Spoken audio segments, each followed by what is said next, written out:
Now there ain't nothing to it. Go ahead and bring Goliath on. Ain't no giant, I ain't gon' fire on. Catch a fade, I'm wrong, I'm gone. Y'all can catch. Hey, welcome back to Disaster Podcaster. If you're running 500 restoration jobs a year, but still struggling with cash flow, stress, burnout, this video is going to be something you want to watch and maybe pick up some ideas. The truth is, you don't need more jobs. You just need better jobs.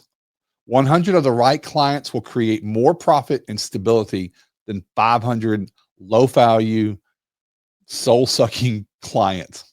So let's talk about that today. Stick around as we break down how to stop chasing volume and start building a business that works for you. What's up, Toby? What's up, buddy? Man, this can be a good one, isn't it? Yeah, it is. It is. It's a conversation that I have often with the clients, and got a few clients this year that have decided to focus on lower volume, more quality work, and as a result, they get a little bit more profit out of it when they can hyper focus on the quality of their entire process. So, yeah, it's a good one. I like this. I like this topic, and I'm excited to jump in. It's really is. It's being veiled. We're repositioning it, but it is a revenue, is vanity, profit is sanity conversation. Yeah. It's really just how do you look at your business and your P&L, and this is going to be maybe a different way to reframe that because it's the source of that problem. So maybe I'm hoping that's what we can uncover out of this. I guess I would start with when I was, we collaborated on this. I kind of pitched this topic because you're right. We do have a lot of people talk about it. People say, I've got to go out and get more jobs because my cash flow is bad. And I think I've said for years, and everyone knows that, especially in the TPA program world, if you're doing low margin jobs, you actually hurt yourself by doing more of those. You're actually increasing your operational responsibility. You have to burn through more cash to create jobs that don't make you profit. So it actually is, it's counterintuitive. It really is. And it's hard to fathom because revenue feels like that gets payroll done. But because of our industry, of the lag of payment, I don't know, let's just say 45 days. Some people will tell you that's 90. Some people say, I get paid in 18 days. Let's just go 45 because I think that's a comfortable measure. It's a good medium. 45 days, which is great. Every 40, it's a cycle. But if you're not keeping enough of it, that means a lot more. So I also think, Toby, when I wrote this down, I wrote a note here that said, jobs do mean more than just profit. I mean, there's so much more that goes into doing the work that we do, especially in a high dynamic, like, after hours, always on, constant changes. It's the burnout factor, and no one puts a price on that. So what do you think about that idea?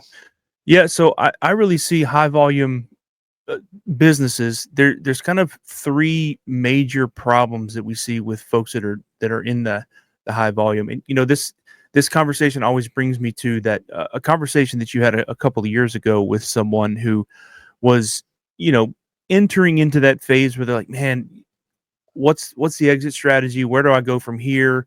And they were considering an M&A type of engagement.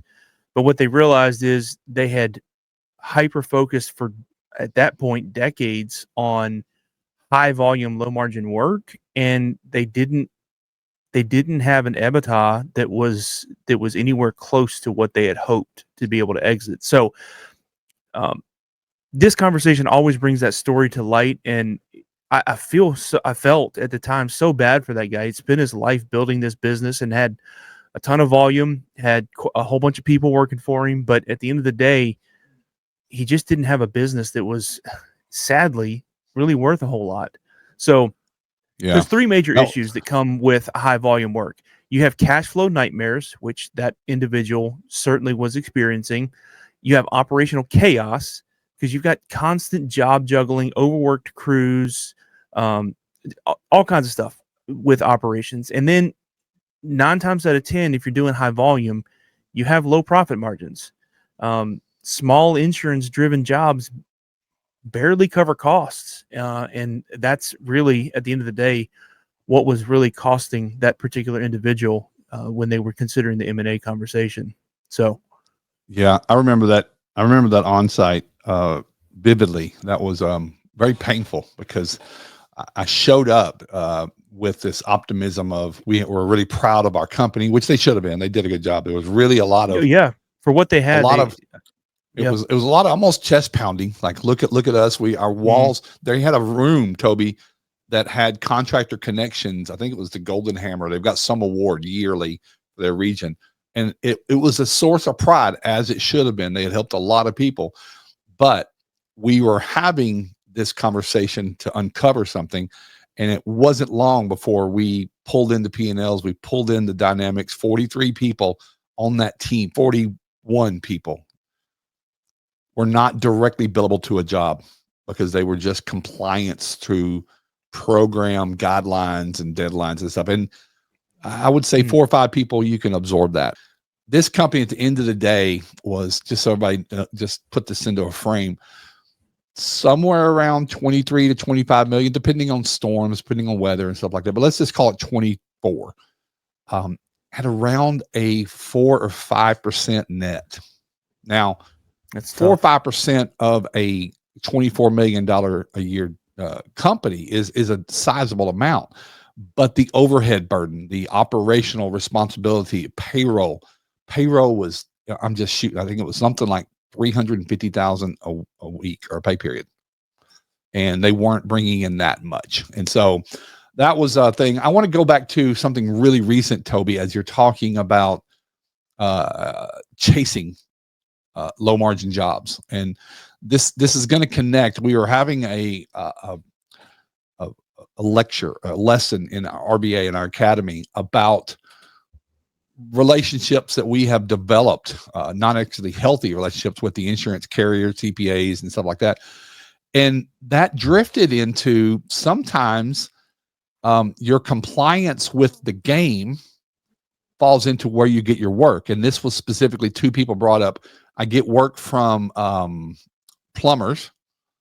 And obviously we know that game and how expensive those leads are. But what happens with the plumber situation? And then the other person brought up agents.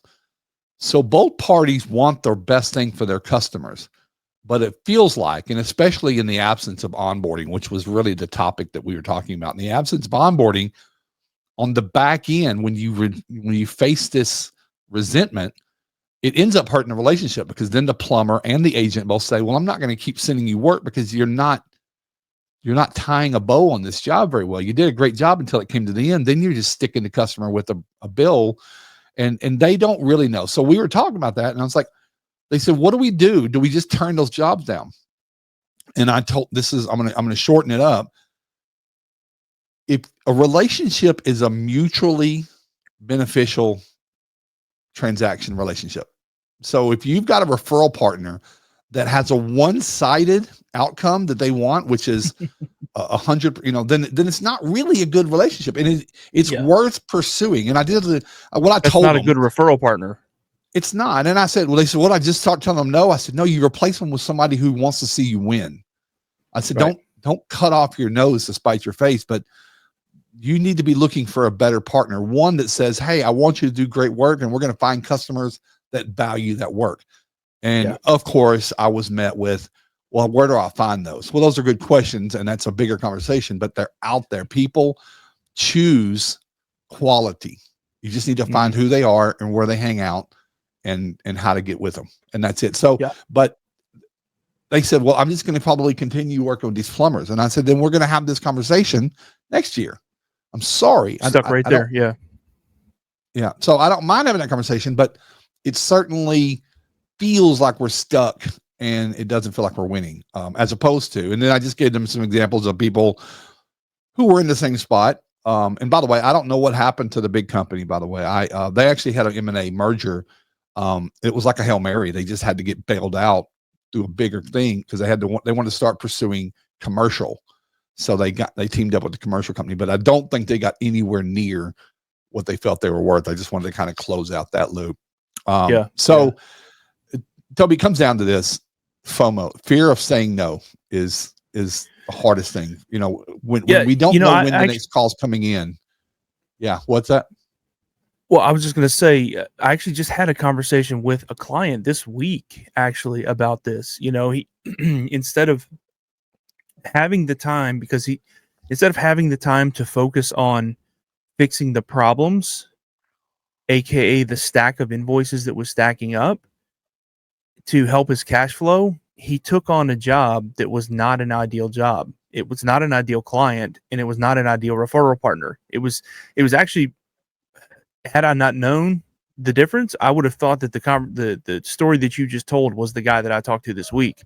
He took on a job because he felt like he needed the cash flow, but at the end of the day, he needed to fix the problems that he had, but he didn't have the time because he's stuck chasing jobs and saying yes to all the wrong clients.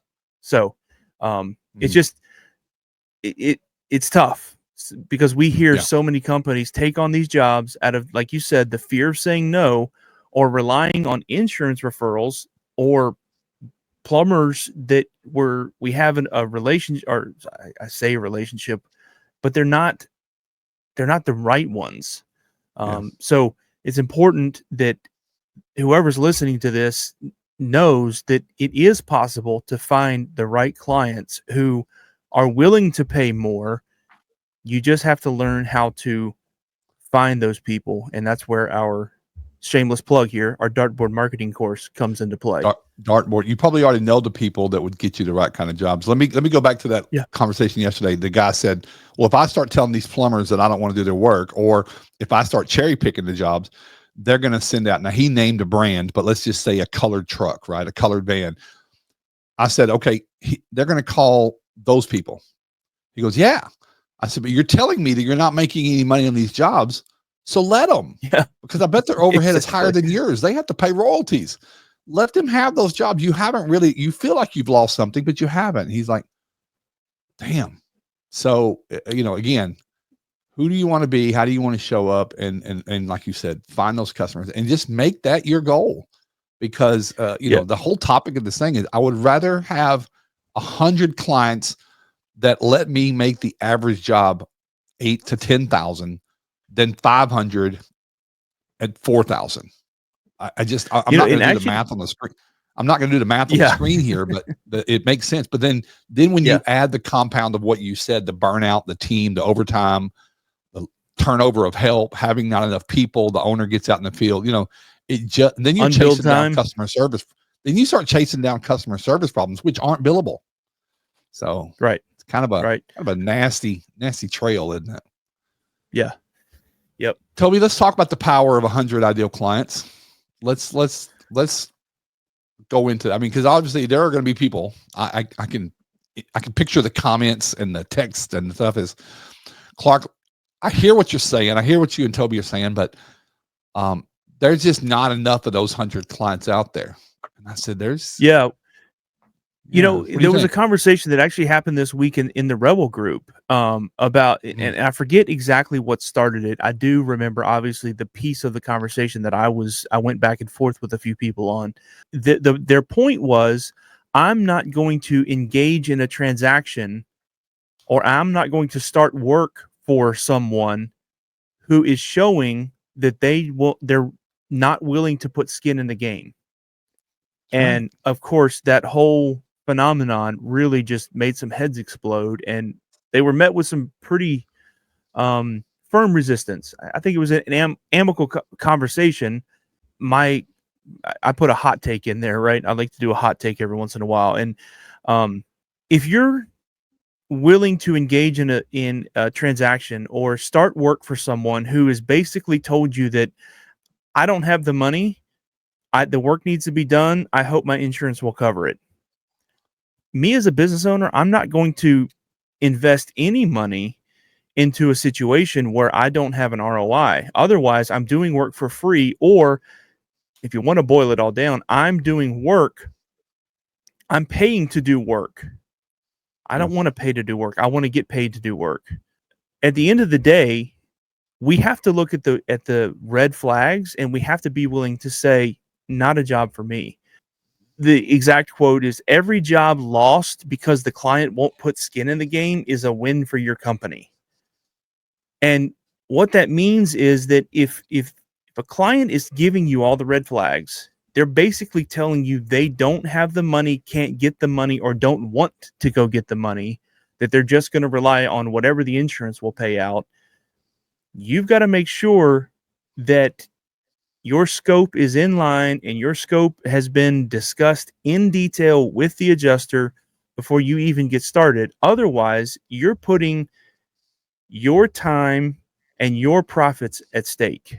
And anybody that's willing to do that, I would argue, is not really in tune with their numbers. You're taking on a huge risk. So it's okay to view it as dodging a bullet, because after all, you are in business to make money. If you do work that you don't get paid for, then you are actually paying to do work, and that doesn't make any sense, and that's a race to the bottom for your business. You know, Toby, this is such a tie into our last podcast the last 2 weeks ago, which was the Great Divide. Mm-hmm. This comes down to,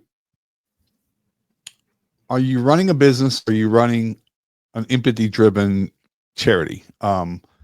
I think you talk about this all the time. We all do. I think our empathy in this industry is one of our biggest strengths, and at the same time, a big weakness. We do want to help people, and we see people as victims, not only of the fire, water, mold, whatever happened to them, a tree went to their house. So they're victims of that. It's not nearly as devastating, I think, as we sometimes make it out to be. No one got hurt, hopefully, but they're also being victimized more recently in the last couple of years by their insurance claims process, whether it's an adjuster or something. It's not geared. They don't look at insured. When they file a claim, they don't look at them as customers anymore. They're now liabilities. And so that kind of puts on a different armor.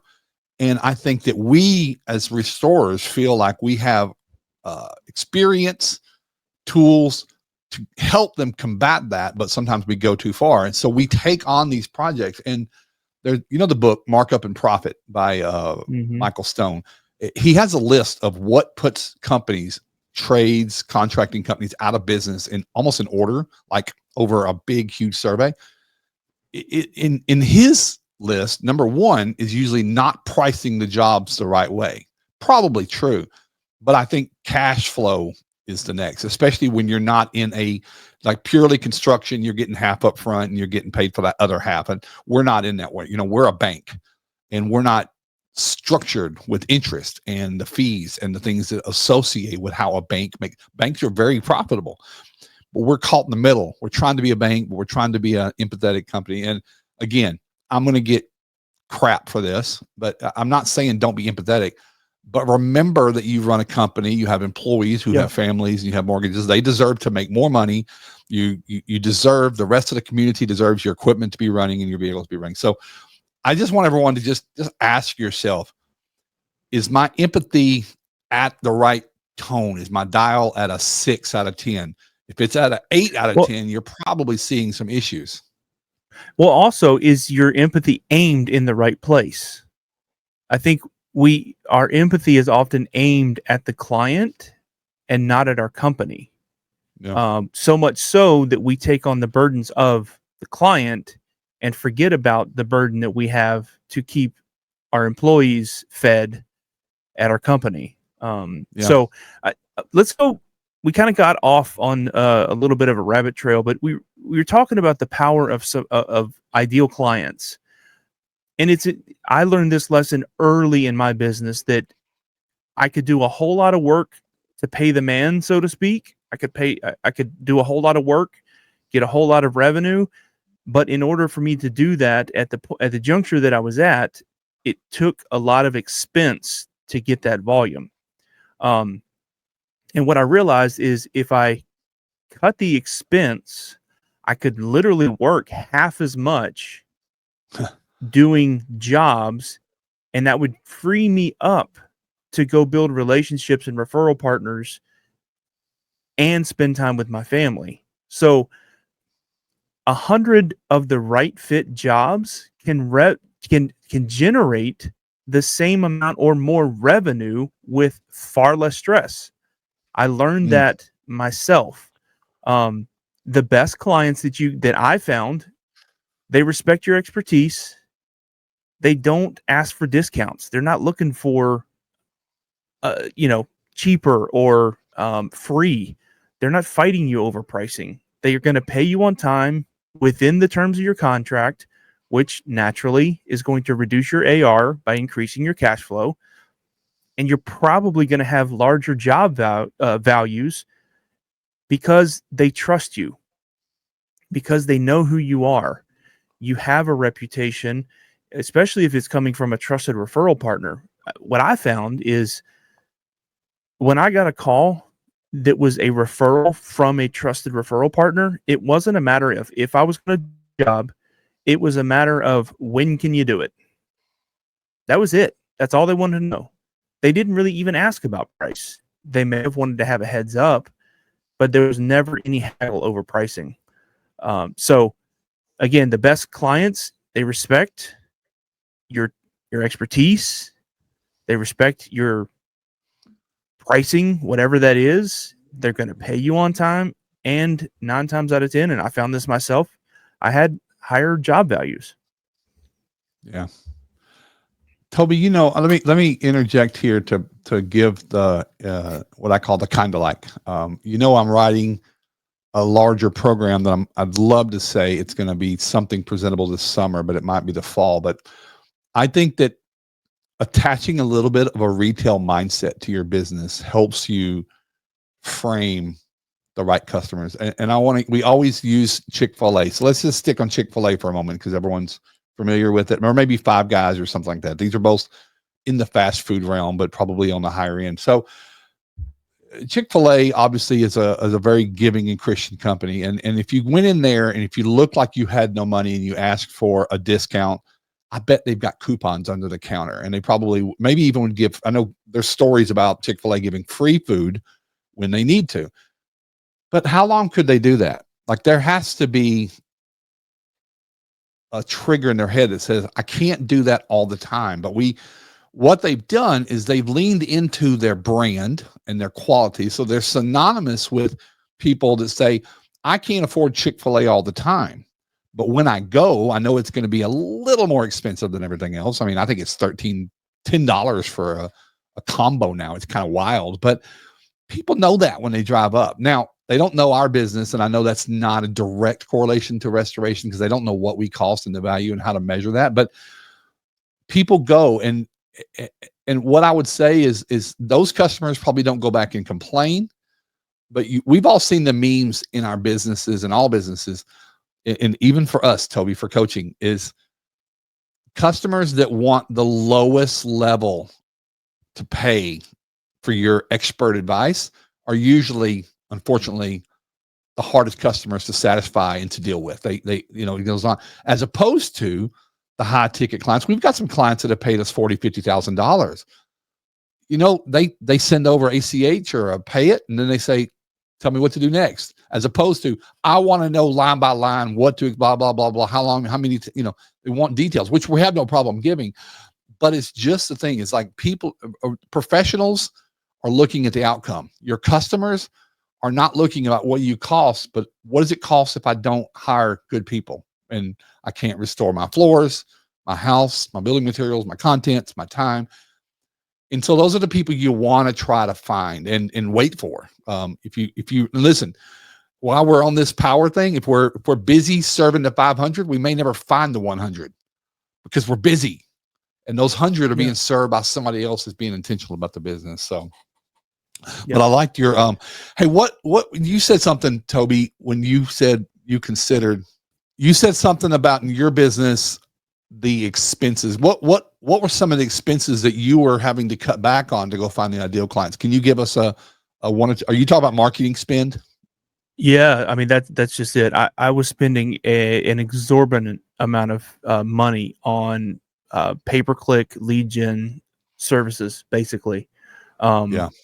So, I mean, I was paying several thousand a month as a solopreneur, just starting out, trying to get the leads, and it was killing me. I was spending a ton of time away from my family, and just to the point that you just made, I couldn't even come up for air because I was so busy working the jobs and trying to keep up with all the leads that were low value leads, low value clients. They were a pain. So that's the biggest expense that I cut out. And in doing so, I had a heck of a lot more time to do things that I actually enjoyed doing or needed to do, like spend time with my family, go build relationships and things like that. So, well, that goes back to something we said in the go ahead. At the end of the day, I really needed to focus on building my business. I couldn't even focus on that. I just had another job.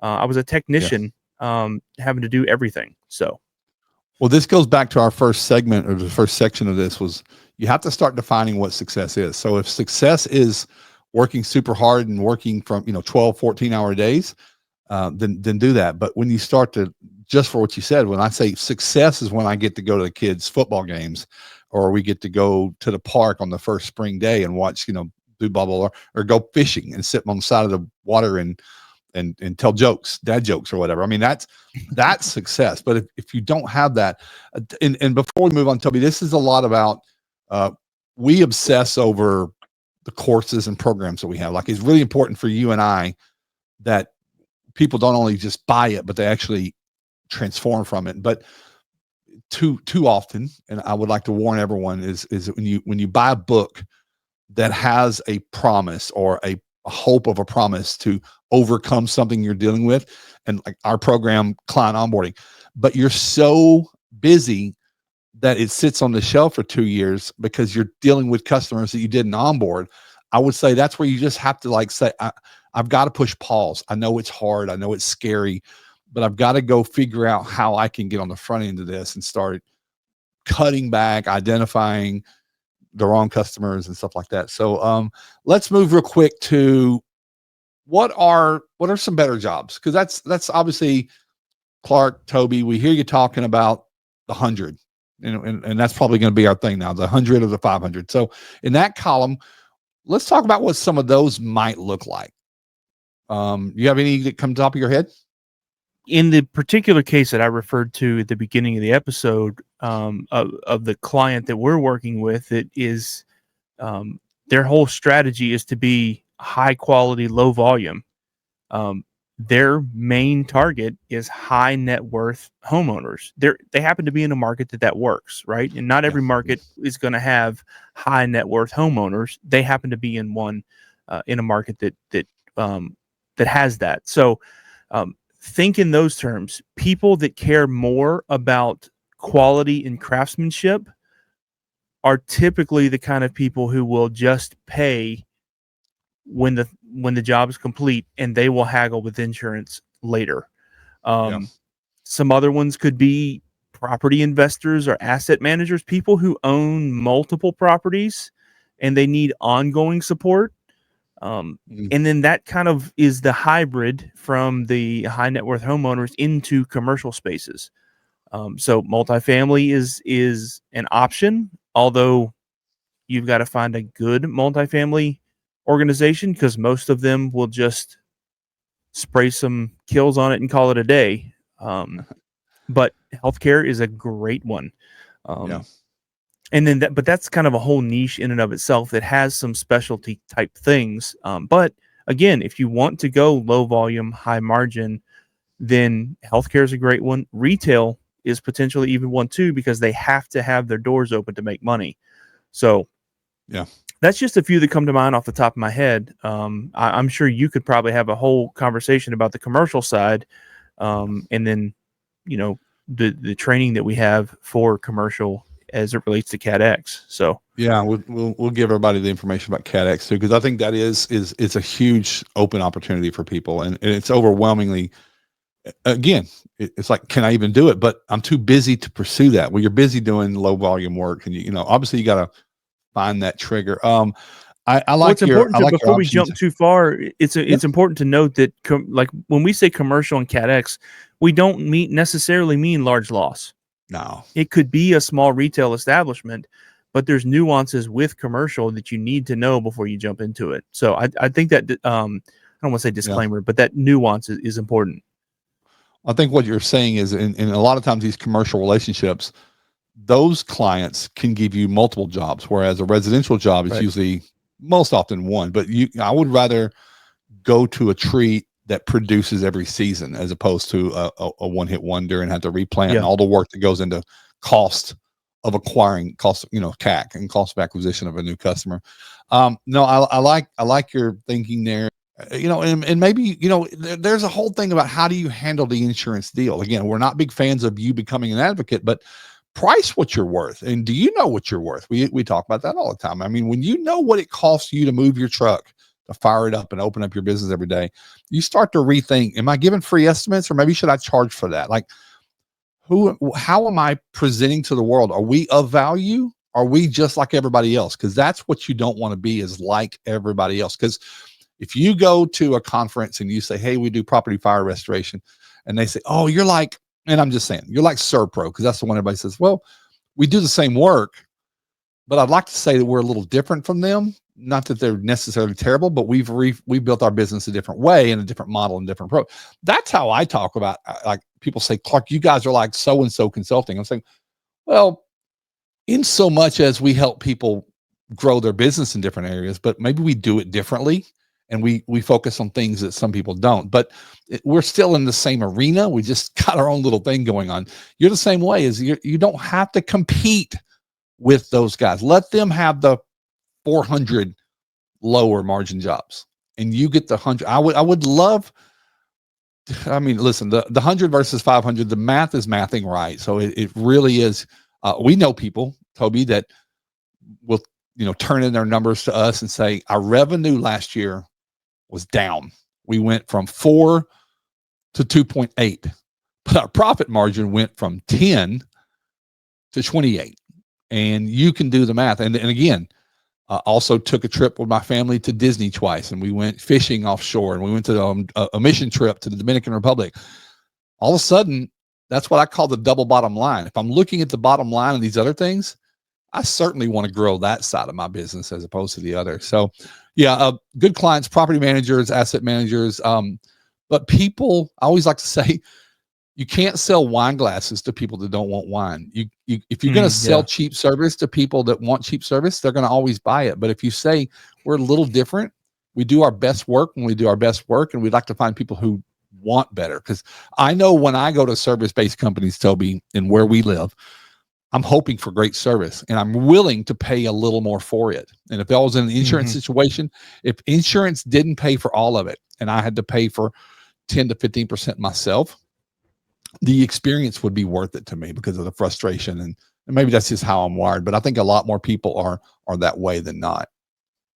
Yeah. Yep. Yeah, man. I think the natural next question for people is, once they kind of understand kind of where they're going, the markets or the types of customers that they're going after, is how do I attract them and convert them? And that's a big conversation. And we talk about it in our client onboarding course a lot, especially on the conversion side. But you said it just a couple minutes ago. If you're so busy doing the 500, you're not going to have time to go look for the 100. You got to stop saying yes to the bad jobs so that you can start saying yes to the right jobs. If the client's Toby, only focused on price, let me ask you this, Toby, on that one, saying no to jobs. Isn't it possible that you might have a newer restorer in your market, someone that just, brand new, has much lower overhead, kind of only specializes in lower jobs? Couldn't you give them those jobs and you could refer those out? And maybe you could get a 5 or 10% referral fee. And there's, it's not a complete no, but it's not a job for us, Mrs. Jones.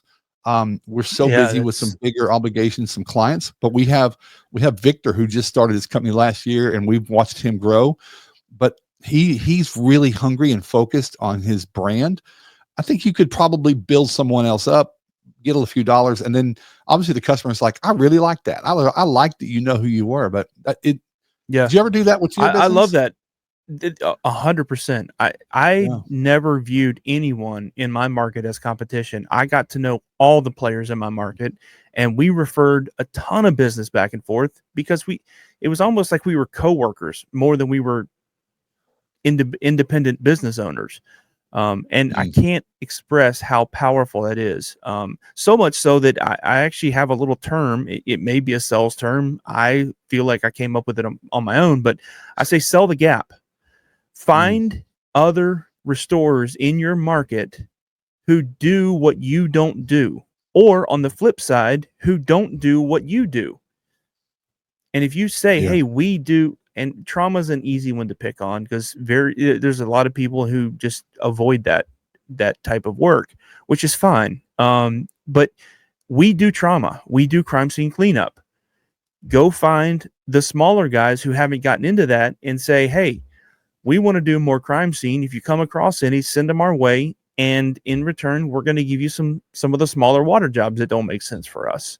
Listen, at the end of the day, Clark, you and I know this. It's the ethos of who we are. And I think that's why one of the reasons that we were able to join up when we did, because we both have that philosophy and we both were doing that in our own way in our businesses before we joined forces. So I don't view anybody as competition. Everybody is a collaborator in my mind. So well, let's flip that referral over. Let's flip that referral over. That new guy, Victor, is going to come across a job that might be a little more than he can chew. Who's he going to think of? Oh, 100%. He's going to give you a call and say, hey, I'd like to help. I'd like to show up with my equipment and my one or two guys and gals, and we'd like to participate and obviously learn, but you're going to build a job and just pay us for a cost. Dude, that's a relationship. Hey, Toby, I want to continue on. I love the idea of reputation. I think reputation marketing is the long play. I do think it's the brand. Everybody listening, watching this podcast probably consumes content online, and it could be a podcast with Joe Rogan. It could be Jocko. It could be some TikToker, but that person has a reputation that makes that person keep going back for more and thinking of them. And if if it's a cooking video and you want to what should I make for this weekend for my family? We like Meat Church, right? Meat Church is the barbecue thing. It's let me go back to their channel and browse, and I'm going to get some ideas, some inspiration. Oh, and by the way, they sell spices and supplies, and I don't have any. Who am I going to buy? I'm going to buy their stuff because they spent so much time forming this relationship. So I love reputation marketing. And you have to be someone who, and you and I have seen this quote, is your name has to be synonymous with a thing. I think ours is probably client onboarding right now. I think that's that and commercial are the two things. Commercial's growing, CATx. But people say, you guys talk a lot about onboarding your client, and they don't think of anybody else to go to for that. A lot of other people train, coach, teach, mentor on other things that they also need, but we know what we're good at. And then people think of us for that, and they tell other people. And that's what you want. You want to be someone in your market. I tell everybody, start a YouTube channel, get on LinkedIn as your business and blogs, and create content. We're in a content world. This is the golden age of content right now. And I don't know how to do it, man. There's no shortage of content to show you how to make content. Like, go to YouTube and start pouring in, but become the person or people that they see you passively. It becomes like a little earworm in their head. You're talking about fires, mold, floods, how to deal with this. They don't need any of that until they need it. And then have a reputation of quality. And I would say, if you're doing 500 jobs, it's assholes and elbows. You're hoping for the best. You have a lot of B and C team players, but if you're doing 100, you get more time to focus on having almost all A teams. There's a quote by Dan Martell. Dan Martell is a great author of Buy Back Your Time. You can't outmarket a business that doesn't deliver on customer promise. If you continue to promise what you do in all of your blog, your YouTube, if you take my advice and start that, and you don't deliver it, you now have a reputation as a charlatan, as a snake oil, as an over salesperson. You want to be someone maybe a little more humble and say, we work really hard at these certain things, and here's what 120 reviews have said. Lastly, I would say build your reputation. Once you have, and you may be there, You may be a company that says, I think we deliver on our promise. And we actually have good content. Our followers on, Instagram or whatever, it's pretty high. Okay. I would say, are you challenging them for a call to action? Will they call you, or will they call their insurance company when they have a flood or a fire? Are they really going to pull that trigger? Because that's when you have a reputation. When people say, I wouldn't call anybody else. I wouldn't let anybody else show up in my house except those guys. I wouldn't let anybody else come into my business and work with my junior leaders other than restoration advisors.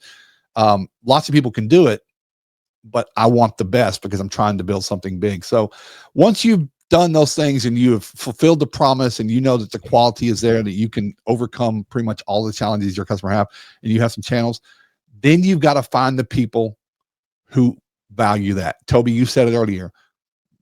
People that are shopping for price don't care about your channels. They don't care about your promise. They want you to get in, get out, and they don't want to pay anything out of pocket. I get it. I've been broke a lot of times in my life, but people, this is, it's their house, and it diminishes in value if it's, got mold and the floors are torn out and you don't have enough money to put it back together. So I would say those three things is build your reputation, find channels to express it, because that's where people see it. People don't just bump into you at the bowling alley anymore, because we don't go to the bowling alley. How are people getting to know you? And then how do you go where they are? Go to conferences, go to network, BNI, and talk about your business in a way, but first give. So that's what I think every restorer should be doing. There's a lot of fake content. There's a lot of fake promise. And then there are those companies that say, you know what? I would rather not get paid for a bad job than to get paid for a bad job. And that's the kind of person that others are going to like, well, I like that. That's integrity. Yeah. We're talking about like how to attract and convert the right clients, and getting in front of decision makers at, like you said, at events or things like that for commercial type work. But also start looking around for who your ideal client is connected to. 9 times out of 10, you may be 3 or 4 connections away from your ideal client. So you're going to have to really do some strategic meetups and have some conversations to try to figure out who those people are connected to. Another thing that those types of clients are looking for, they're looking for the value that you provide them, because they don't care about the price. We in marketing, there's kind of 3 big things that we help our clients identify: their demographic, their geographic service area, but then something that a lot of people don't think about is the psychographic. And one way to say that is, what are your ideal clients afraid of? And if you think of it in those terms, because a lot of times when people are having marketing conversations, they're like, well, what are your clients like? Where are they at? Maybe start with, what are they afraid of? And in what we're talking about, the folks that appreciate the value, what they're afraid of is poor craftsmanship, because they are, and I'm speaking kind of in the context of a high value homeowner. They're afraid of the value of their home going down because of this. So they expect high quality service and high quality craftsmanship to retain the value of their home, potentially even increase the value of the home. So when you're talking about psychographics, it's what do they fear? So all that summarizes: stop competing on price. Stop worrying about what people are going to pay you. Do good work. Sell the value instead. And that kind of goes back to what you were saying. Position your company as the go-to expert in the market because you deliver high value. And there's lots of other ideas that, improve your pricing. Sometimes it's been proven time and time again that actually if you go up in price, there's a psychological thing that happens with people, that they see a higher price and they automatically assume that you're the better pick because the price says that you bring higher value. So there's lots of things that you can do to position yourself as that go-to expert. Let me hit you there. Don't we both know that if someone's charging me for more for whatever it is I'm doing, there's an inherent belief that they're probably going to work harder for me. Mm-hmm. That's the psychological trigger. Is people say that if I'm expecting more, and of course, if you have the reviews and the social proof to back it up, others have said that they deliver higher value. Then all of a sudden, that price is not the big issue. People that you want to attract, and Toby, you were kind of outlining who those people were. Of course, craftsmanship is important. You said, sir, communications for people who are busy, absolutely, and wealthy and busy. Time is really more important than money. They're Mm-hmm. making money, and they're sometimes printing money, but they can't print time. So they want to. Are you communicating well so they can think of the next 6 moves? And that's, people may start saying, it's like, you guys communicate 100 times better than everybody else, and that's what I value for you. So find people who value that. But yeah, raise your prices and don't be afraid of it. Again, you said it, there are a lot of psychological proofs, A/B tests of, again, if I do a free inspection or free assessment or free estimate, the first thing that comes to somebody's mind is like, great, I don't have to pay anything, but it probably isn't worth very much. It's probably just a process that they do.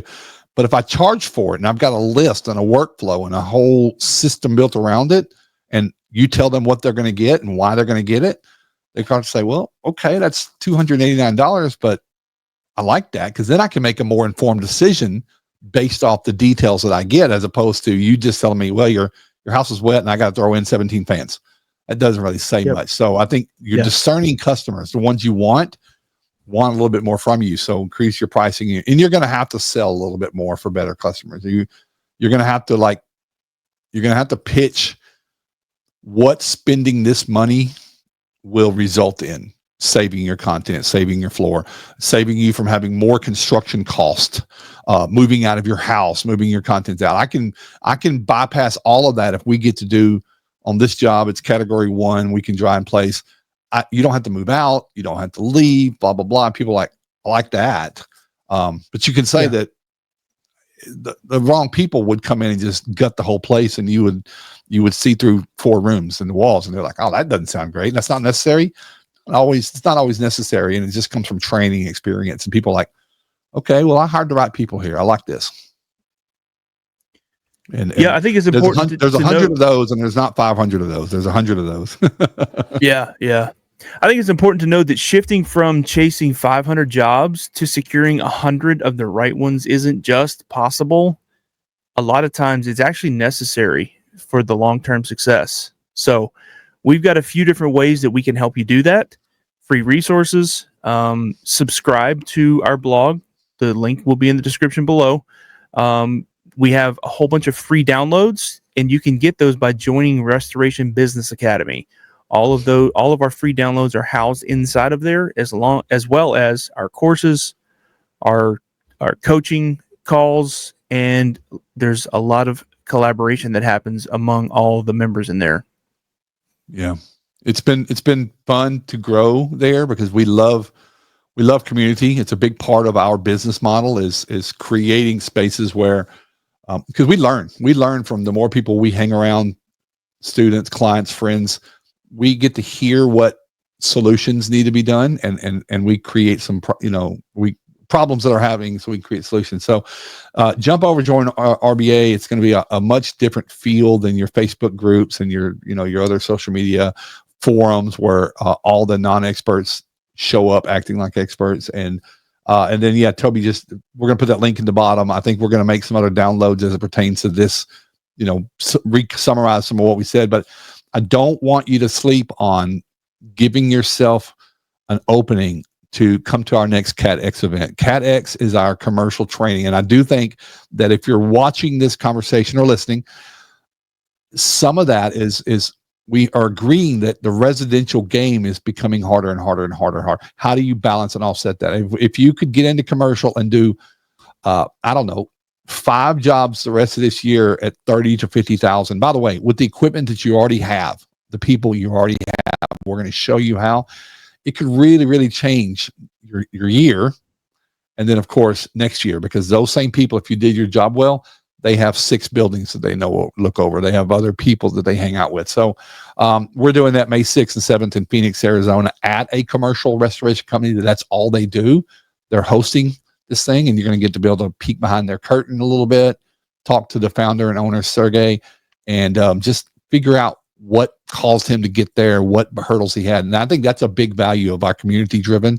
Our classes are interactive that way. So it's not just the tools, but it's the interactive, the collaboration, and the implementation. But Toby, I just want to tell everybody, just, if you're counting your jobs, ask yourself, how many jobs last year could we have not taken and probably been okay? And I think they start saying, a third, a quarter of our jobs probably should have been a no. We just didn't have something to replace it with, which is you now have your goal to do. Love it. I agree. I agree. I think, if you look at all the jobs that you were, say, 10% net profit margin or less, you could probably have just not done those jobs at all and been just as well off, arguably. Obviously, a large commercial job, there's caveats to that statement, but for the traditional residential work, if you were to look at those lower margin jobs, you probably would have freed yourself up to do a few higher profit jobs and had the same net outcome with less work. Yeah, I'll send us home with this. I'll wrap it up with this one. The more and more we talk to small, medium-sized restoration companies, the more everyone's realizing that I don't want to be the biggest in town. I just want to have a business that helps me live the life that I want for me and my team. That's the realization that happens pretty early in the entrepreneurial journey. It's like, yeah, the hustle and grind is kind of a sham. So I'd like to hope that at Restoration Advisors, we are trying to help build legacy companies that aren't the biggest and maybe not even the best, but they're the best for the owners and the founders and the customers that work with them. So, yep. Yeah, man. Hey, I'll see you on the next one, buddy. Appreciate it. Have a good one. Right. Everyone, join up RBA. Takes just a couple of seconds, and we'll see you over there. Go ahead and bring a lot Peace. on. Ain't no giant, I ain't gon' fire on. Catch a fade, I'm wrong, I'm gone. Y'all can catch the wave that I am on. I am icon, y'all are wide.